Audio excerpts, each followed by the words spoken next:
Before we begin, I'd like to make one thing clear.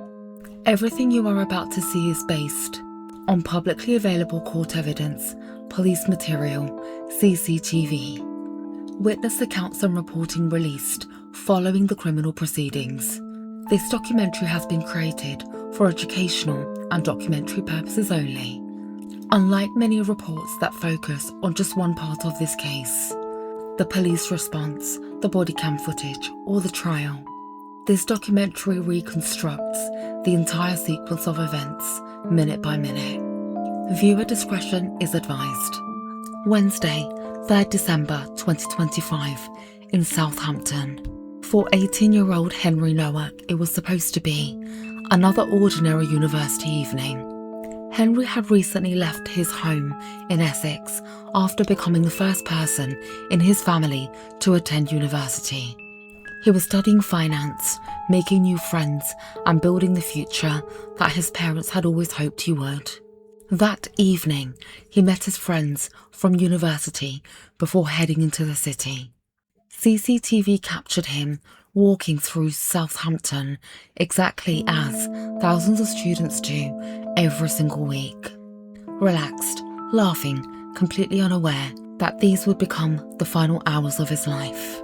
Elsewhere in Southampton, another young man was going about his evening. 23-year-old Vikrum Digwa. He lived with his family on St Denis Avenue. At home were his mother, Kiran Kaur, his father, Moga Singh, and his older brother, Gurpreet.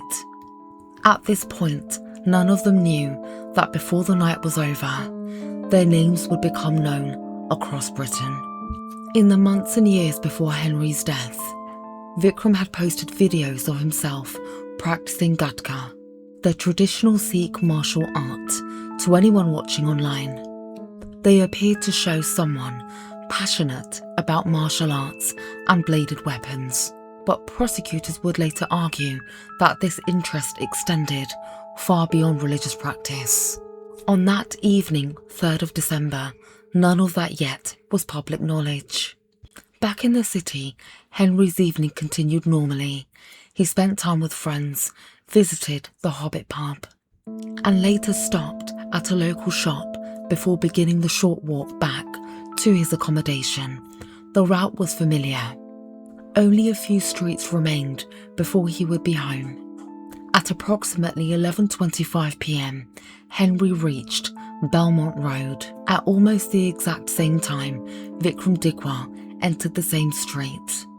Neither man knew the other.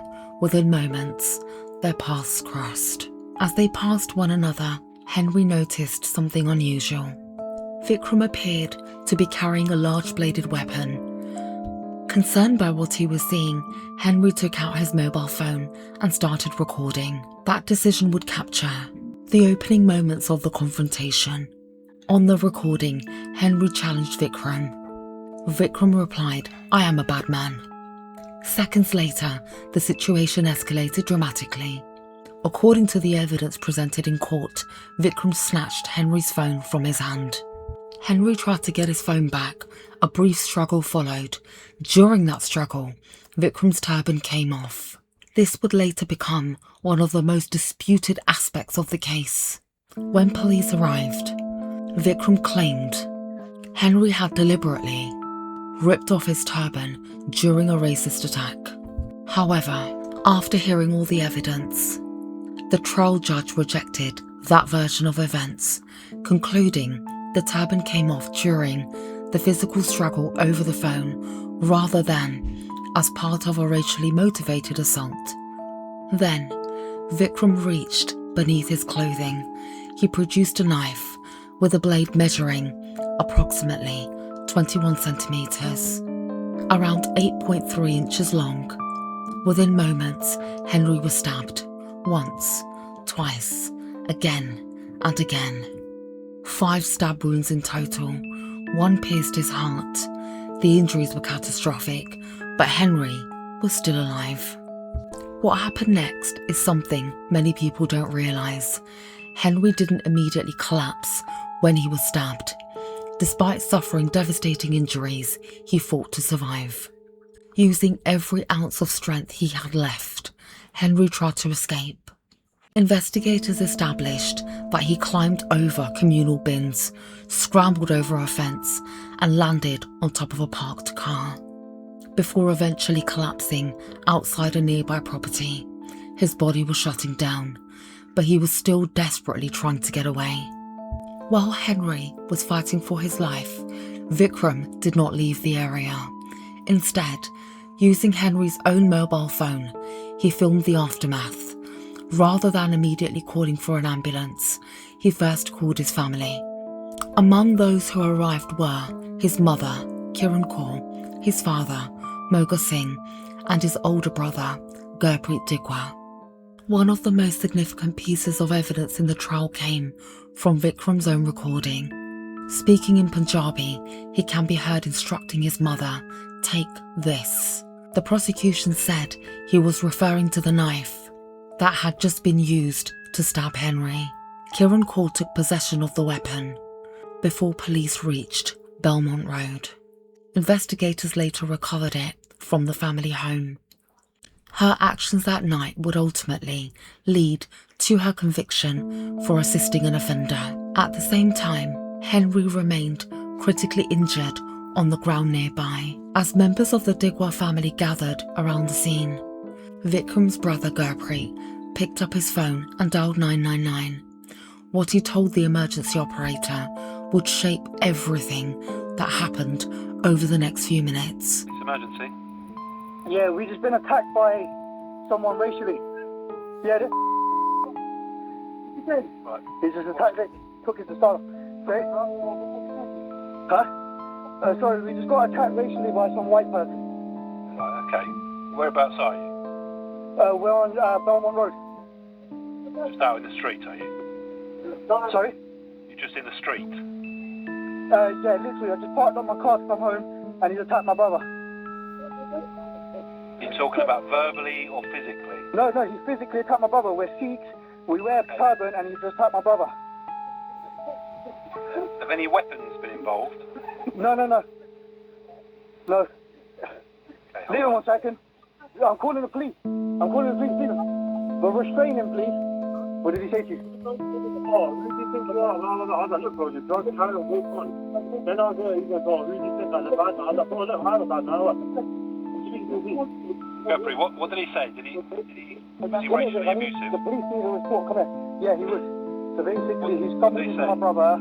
Yeah. So he stumbled. Do you want to speak to my brother? No, you carry on. He stumbled into him, and then what did he do? Okay. So he stumbled into you, and then what? Yeah, so he's not just when he stumbled, he's drunk. I've really said to him, look, mate, you're drunk, carry on about your day, do what you need to do. And then what? Then he goes to me, who do you think you are? Who do you think you are? He goes, who do you think you are? Who do you think you are to my brother? And then what? And then he goes, oh, you're this, you're that, who do you think you're a bad man? I was like, yeah, I'm a bad man, what? Then he starts recording me, right? As he's recording me, I snatched his phone. He then laid a punch onto me, he pushed me back and my turban's come off. He started then grabbing my head, so I then grabbed him and then he started pushing me, attacking me even further and everything like that. At the minute now he's lying on the floor. He was trying to get away. He jumped over some bins and stuff on the other neighbour side. He jumped over the bins and tried to leave through the bin way. He's left a shoe here as well. So he doesn't have any injuries? He's hurt his face. I think he's fallen because when he tried to climb over the bin, he fell on. He's fallen from the one side of the bins over the gates to the other side. I think he needs medical attention. Does he need medical attention, you reckon? He will, yeah, I believe, yeah. Just to confirm, no one's seen any weapons? No. I don't know what weapons it would be. The call had now been made. Emergency services were on their way. But while police raced towards Belmont Road, the scene continued to change. Henry lay critically injured outside a nearby property. He was losing blood at an alarming rate. And around him, more members of the Digwa family began arriving. Body cam footage shows members of the family surrounding the area where Henry lay seriously injured. One man can be seen supporting Henry while officers approach. By the time police reached Belmont Road, the Digwa family had already been together for several minutes. At approximately 11:37 p.m, the first police officers pulled onto Belmont Road. They had no body cam footage to review, no CCTV, no forensic evidence, no witness statements. Only the information they had received through the emergency call and the people standing in front of them. The first person officers focused on was Vikrum Digwa. Vikrum appears calm, composed, speaking clearly. He begins explaining what he claimed had happened.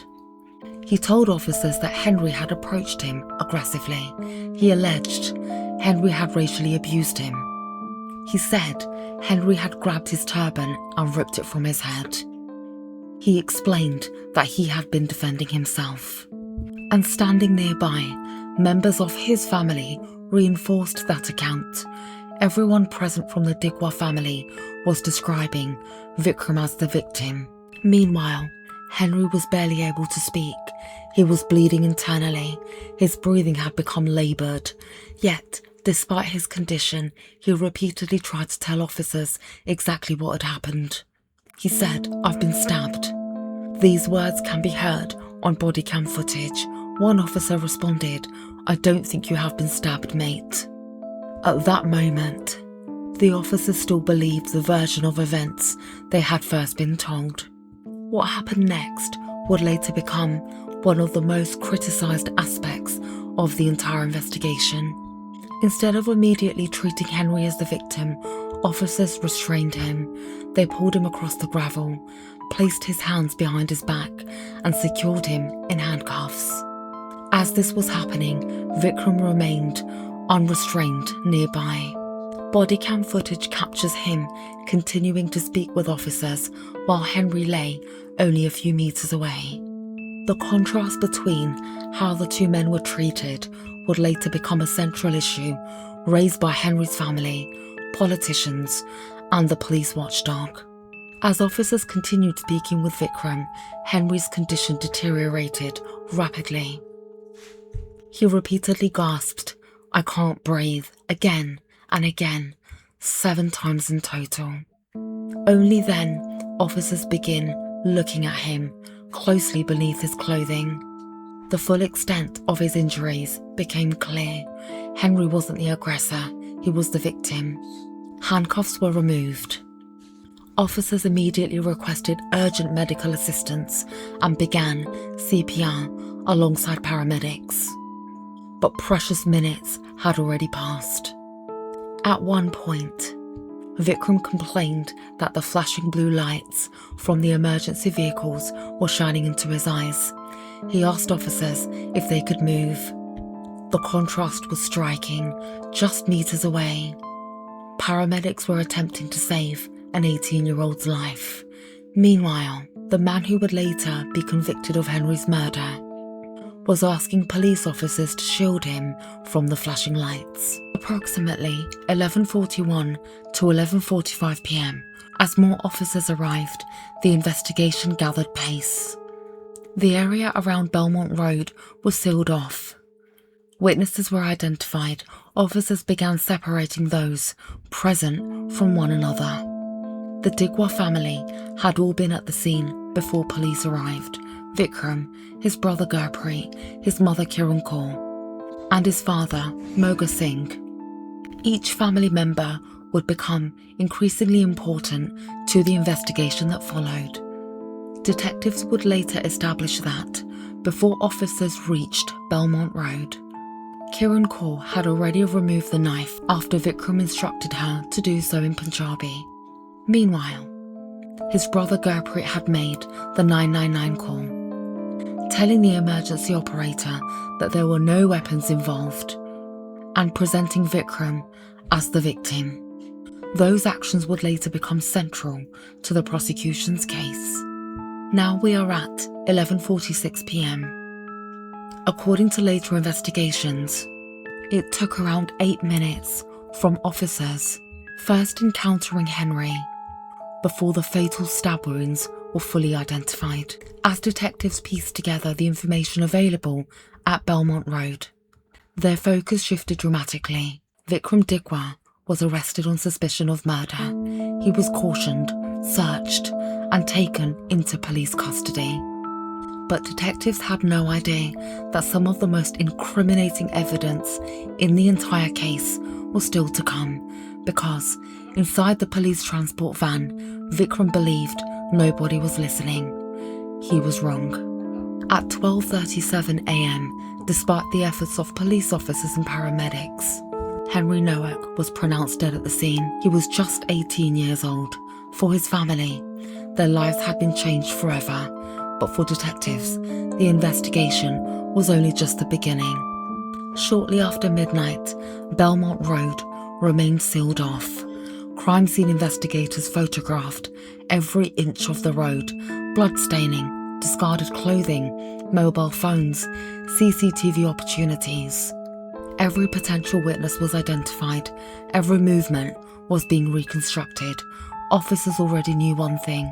The account that Vikrum Digwa had given at the scene simply didn't fit the evidence they were beginning to uncover. Approximately 36 hours later, on the 5th of December 2025, 2 days after Henry's murder, Vikrum Digwa was being transported in a police van for a custody extension hearing. Sitting beside him was his older brother Gurpreet. Neither of them appeared to realise that their conversation was being recorded. What followed would become some of the most damaging evidence presented to the jury. For the first time, Vikrum stopped claiming he had simply pushed Henry. Instead, his brother asked him directly, "What did you do? Did you even do anything?" Vikrum responded by pointing to his own body, one wound near the shoulder, one towards the face, one to the chest. It was the first recorded occasion on which he admitted inflicting multiple stab wounds. There was no discussion about racism, no claim that Henry had ripped off his turban, no suggestion that Henry had forced him to defend himself. Instead, the conversation turned to the weapon itself. Gurpreet asked, "Why did you use the gurban?" Vikrum's response was simple. He said, "I am a fool." Moments later, Gurpreet criticised his younger brother.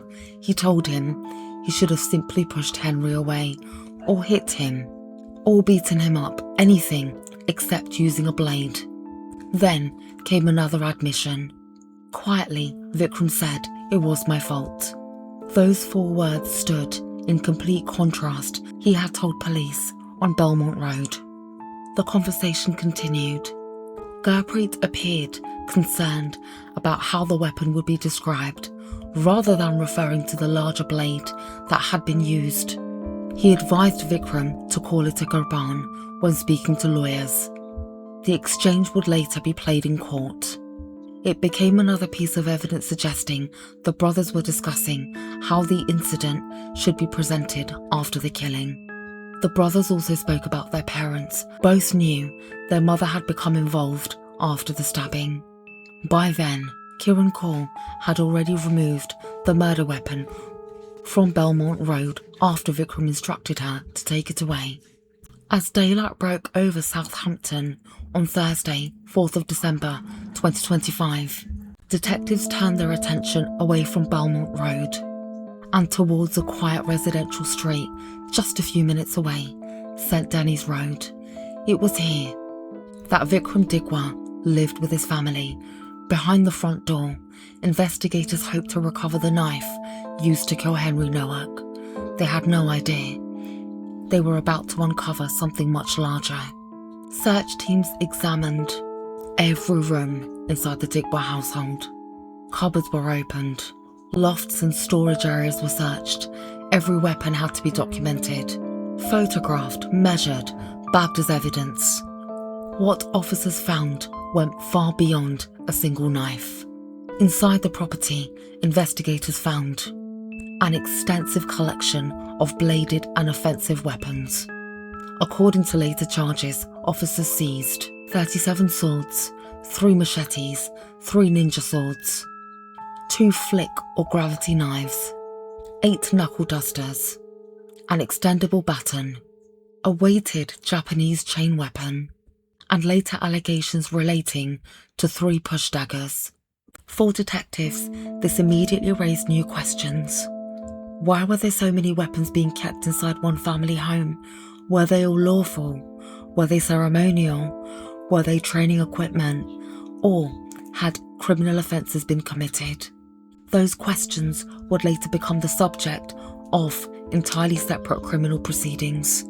Importantly, those weapons charges were distinct from the murder trial. And at later hearings, Vikrum, Moga Singh and Vikrum Digwa all entered not guilty pleas to those weapons allegations. Among the items recovered, detectives also located the blade prosecutors said had been used to kill Henry. The prosecution said it had been taken there by Kiran Kaur after Vikram handed it to her immediately after the stabbing. Until Henry's death, Vikram had no previous criminal convictions. He identified as a Nihang Singh, a tradition within Sikhism known for its historical warrior heritage and the ceremonial carrying of bladed weapons. It is important to distinguish those religious traditions from this case. During the trial, the prosecution did not argue that Sikh beliefs caused the killing. On the contrary, members of the Sikh community publicly condemned Vikram's actions, stressing that such weapons are intended for the defence of the innocents, not acts of violence. From December 2025 up until June 2026, detectives worked to reconstruct every second of what happened on Belmont Road. No assumption was acceptable without evidence. Every statement, every phone call, every video, every forensic examination had to fit together. And if it didn't, it was challenged. By the time the case reached court, the prosecution had built a minute-by-minute timeline of Henry Nowak's final movements. Now let's talk about the evidence. One of the most important pieces of evidence came from Henry himself. As Vikram approached carrying a knife, Henry activated the camera on his mobile phone. He wasn't recording for social media. He was recording because he was frightened. The footage captured Henry trying to de-escalate the situation. At one stage, he called Vikram a bad man. Vikram replied, "I am a bad man."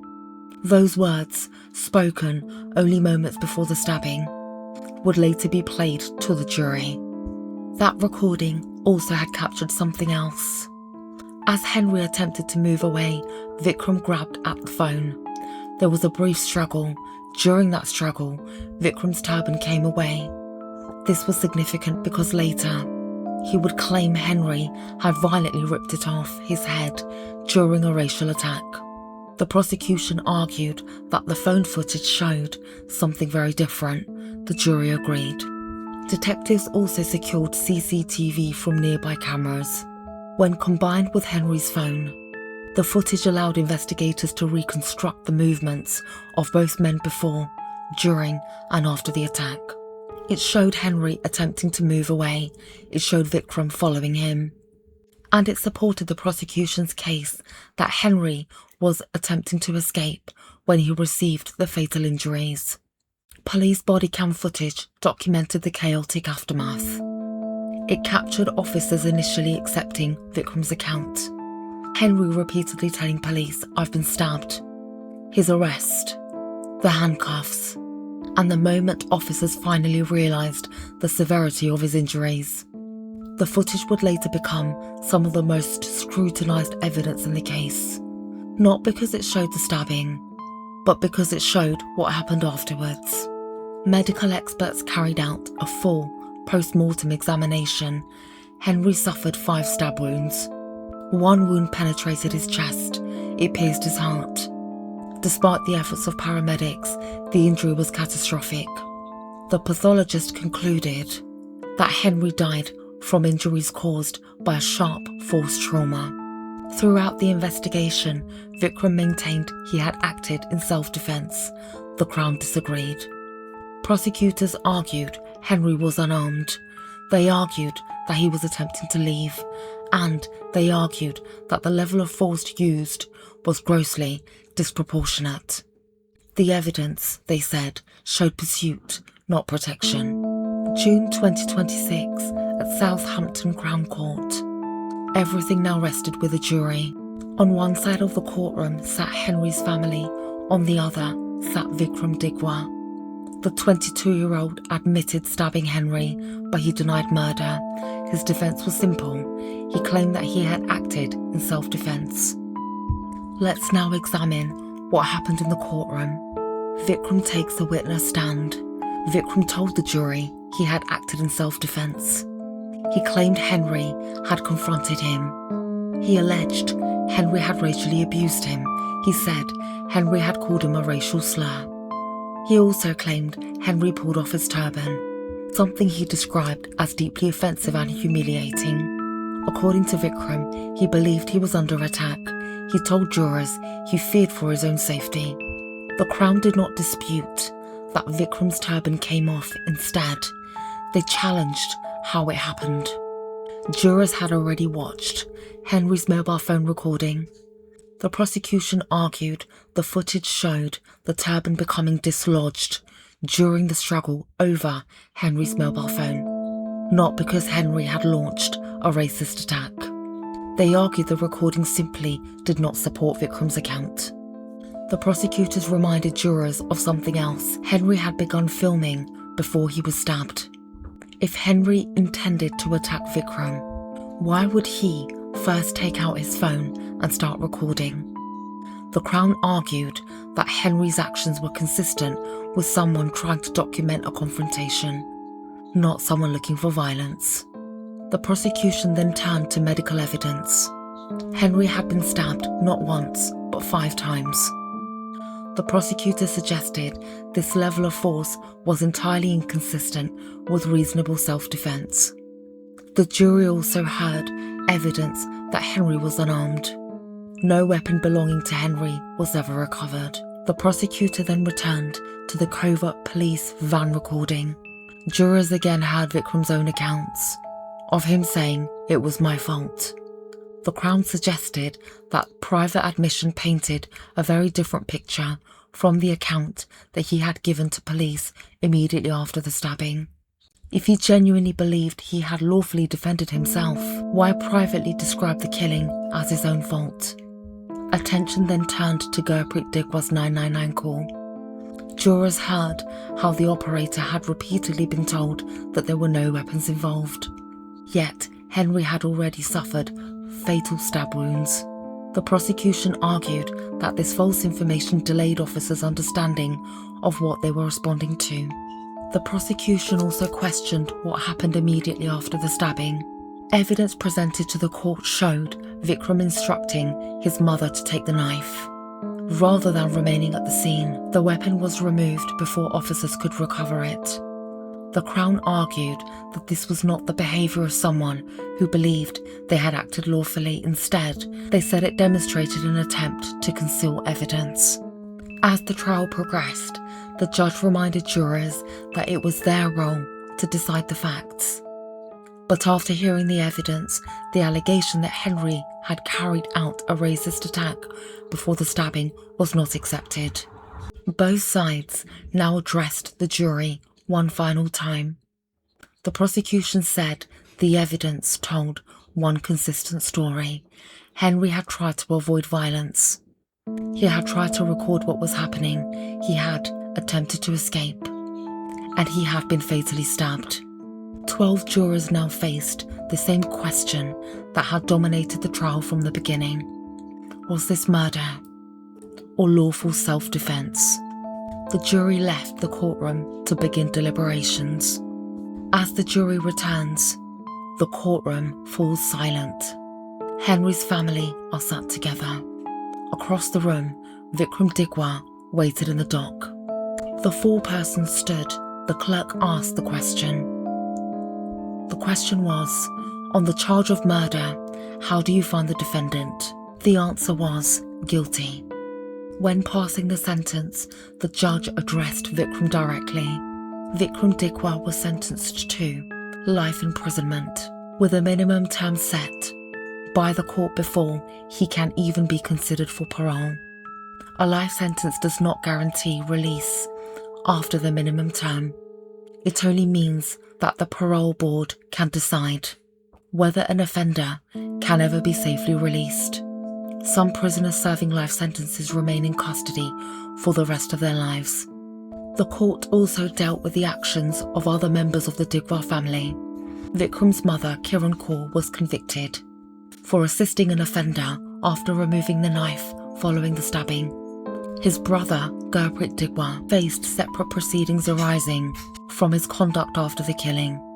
His father, Moga Singh, also became involved in separate criminal proceedings connected to weapons allegedly recovered during the police investigation. Those cases were legally distinct from Vikrum's murder trial and were dealt with separately by the courts. For Henry's family, no sentence could ever undo what had happened. They had lost an 18-year-old son, a brother, a friend, a young man whose life had barely begun. Throughout the investigation, they had watched body-worn footage showing Henry repeatedly telling officers, "I've been stabbed." They had seen him handcuffed while fatally injured. They had endured months of investigation and weeks of court proceedings. The guilty verdict brought accountability, but it could never bring back Henry. The aftermath. Henry's death prompted widespread discussions about the initial police response. Body-worn footage showing Henry being handcuffed before officers recognised he had been stabbed drew significant public attention. Police later acknowledged shortcomings in their response, and the incident became the subject of scrutiny and review. The case also generated discussion within the Sikh community. Community leaders were quick to condemn the killing and emphasised that the carrying of ceremonial religious items should never be used to justify unlawful violence. Cases like this often become remembered for the offender, for the courtroom, or the headlines. But behind every murder case, there is a victim whose future was taken away. Henry Nowak was just 18 years old. His death left a permanent impact on his family, his friends, and everyone who knew him. Thank you for watching. If you found this documentary informative and respectful, please consider subscribing to support the channel. And as always, thank you for helping keep Henry's story remembered.